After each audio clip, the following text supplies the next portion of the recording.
വിദ്യാഭ്യാസത്തിലൂടെ പിന്നോക്ക വിഭാഗത്തിലെ കുട്ടികൾക്ക് മെച്ചപ്പെട്ട ജീവിതം ഉറപ്പാക്കുക എന്ന മഹത്തായ ലക്ഷ്യത്തോടെ ആരംഭിച്ചതാണ് പട്ടികജാതി വികസന വകുപ്പിന്റെ പ്രീമെട്രിക് ഹോസ്റ്റലുകൾ.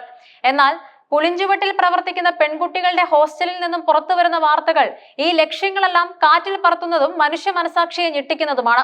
കുട്ടികൾക്കും സുരക്ഷയും കരുതലും ലഭിക്കേണ്ട സ്ഥാപനം ഇന്ന് ഭയത്തിന്റെയും കണ്ണീരിന്റെയും തടവറയായി മാറിയിരിക്കുന്നു. ഹോസ്റ്റലിന്റെ നടത്തിപ്പിനായി നിയോഗിക്കപ്പെട്ട താൽക്കാലിക ജീവനക്കാരാണ് ഈ ദുരവസ്ഥയ്ക്ക് പ്രധാന കാരണം. ഹോസ്റ്റൽ വാർഡനും റെസിഡന്റ് ട്യൂട്ടർക്കുമെതിരെയാണ് കുട്ടികളെ മർദ്ദിക്കുകയും മാനസികമായി പീഡിപ്പിക്കുകയും ചെയ്യുന്ന ഗുരുതരമായ ആരോപണം ഉയർന്നിരിക്കുന്നത്. ഉത്തരവാദിത്തപ്പെട്ട സ്ഥാനങ്ങളിൽ ഇരിക്കുന്നവരുടെ ഭാഗത്തു നിന്നും ഇത്തരം ക്രൂരമായ സമീപനം ഉണ്ടാകുമ്പോൾ നിസ്സഹായരായ കുട്ടികൾ എവിടേക്കാണ് നീതിക്കായി തിരിയേണ്ടതെന്ന ചോദ്യം സമൂഹം ഉന്നയിക്കേണ്ടിയിരിക്കുന്നു. പ്രീമെട്രിക് വിദ്യാർത്ഥിനികൾ, അതായത് 5ാം ക്ലാസ് മുതൽ +2 വരെയുള്ള കുട്ടികളാണ് ഇവിടെ താമസിക്കുന്നത്. ഇവർ മാനസികമായും ശാരീരികമായും അതീവ ശ്രദ്ധയും വാത്സല്യവും ആവശ്യമുള്ള പ്രായത്തിൽ നിൽക്കുന്നവരാണ്. എന്നാൽ വാത്സല്യത്തിന് പകരം അവർക്ക് ലഭിച്ചത് കഠിനമായ ചൂരൽ പ്രയോഗമാണ്. നിസ്സാര കാര്യങ്ങൾക്ക് പോലും വടികൊണ്ടുള്ള അടികൾ ഏൽക്കേണ്ടി വന്നതായി കുട്ടികൾ പറയുന്നു. ഇത് കേവലം ശിക്ഷ നൽകലല്ല, മറിച്ച് കുട്ടികളുടെ അവകാശങ്ങളെയും വ്യക്തിത്വത്തെയും ഹനിക്കുന്ന ക്രൂരമായ പീഡനമാണ്. ഹോസ്റ്റലിലെ അധികാരികൾ കുട്ടികളെ മനുഷ്യരല്ല, അടിമകളെ പോലെയാണ് കണ്ടിരുന്നതെന്നാണ് പുറത്തുവരുന്ന വിവരങ്ങൾ സൂചിപ്പിക്കുന്നത്. കഴിഞ്ഞ 2 മാസത്തിനിടെ 6 വിദ്യാർത്ഥിനികളാണ് ഈ പീഡനം സഹിക്കാനാവാതെ ഹോസ്റ്റൽ ഉപേക്ഷിച്ച് സ്വന്തം വീടുകളിലോ ബന്ധുവീടുകളിലോ അഭയം തേടിയത്.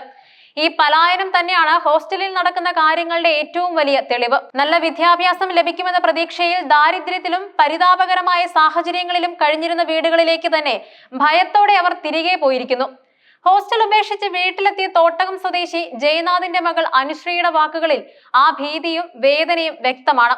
7ാം ക്ലാസ്സുകാരിയായ ഈ ബാലിക ദിവസങ്ങൾ കഴിഞ്ഞിട്ടും ഹോസ്റ്റലിലെ ദുരനുഭവങ്ങൾ ഓർക്കുമ്പോൾ വിതുമ്പൽ അടക്കാനാവാതെ വരുന്നു. അച്ഛൻ കാണാൻ വന്നതിനെ തുടർന്ന് ഹോസ്റ്റലിൽ നിന്നും നേരിടേണ്ടി വന്ന ദുരനുഭവങ്ങളാണ് അനുശ്രീയെ താമസം മതിയാക്കാൻ പ്രേരിപ്പിച്ചത്. പുതിയ വാർഡൻ ചുമതലയേറ്റ ജൂൺ മാസം മുതലാണ് പീഡനം രൂക്ഷമായതെന്നാണ് അനുശ്രീയുടെയും സഹോദരി 5ാം ക്ലാസ്സുകാരി ആദിശ്രീയുടെയും വെളിപ്പെടുത്തൽ. സഹോദരിയും ഹോസ്റ്റലിലെ ദുരിതം കാരണം അവിടുന്ന് ഇറങ്ങേണ്ടി വന്നു. കണിച്ചുകുളങ്ങര സ്വദേശികളായ വിപിൻ കുമാറിന്റെ മക്കളായ 8ാം ക്ലാസ്സുകാരി അഖികയും 6ാം ക്ലാസ്സുകാരി അഹികയും ഹോസ്റ്റലിലെ പീഡനം സഹിക്കാനാവാതെയാണ് വല്ലകത്തെ അമ്മ വീട്ടിൽ അഭയം തേടിയത്. ഈ കുട്ടികളുടെ എല്ലാം വാക്കുകൾ ഒന്നു തന്നെയാണ്: അടി സഹിക്കാനായില്ല, അപമാനം സഹിക്കാനായില്ല. ഹോസ്റ്റലിലെ ശിക്ഷാ നടപടികൾ അങ്ങേയറ്റം ക്രൂരമായിരുന്നുവെന്ന് കുട്ടികൾ പറയുന്നുണ്ട്.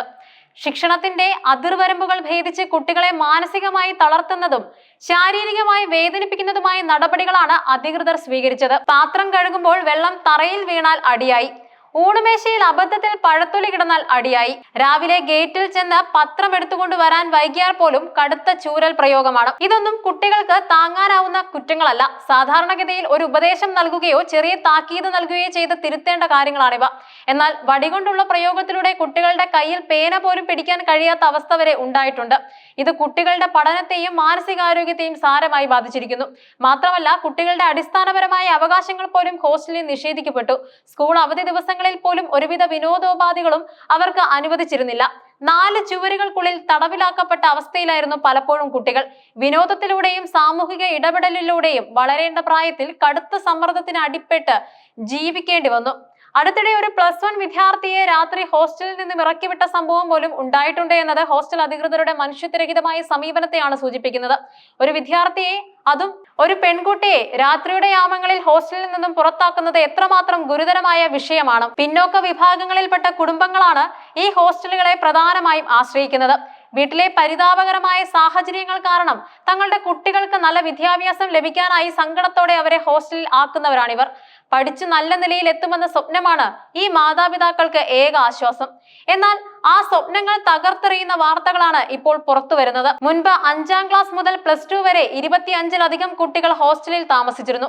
എന്നാൽ ഈ വർഷം ആകെ 16 പേരാണ് ഉണ്ടായിരുന്നത്.